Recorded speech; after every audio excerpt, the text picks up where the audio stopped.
সোনা কারখানায় কি হয়, কি কারণে কেউ সোনা কারখানায় কাজ করতে চায় না, কিভাবে সোনা প্রস্তুত করা হয়, জানুন সম্পূর্ণ তথ্য।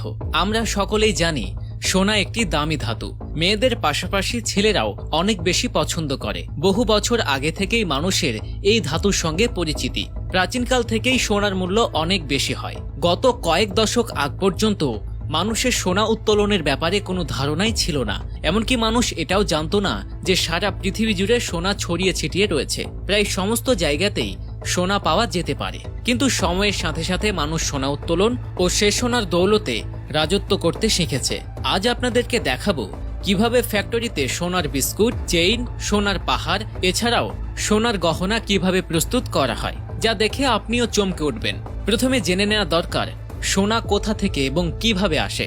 মূলত এ ধাতু মাটি থেকে কিংবা পাহাড় থেকে বের করা হয়। খনির অনেক গভীর থেকে খুব কষ্ট করে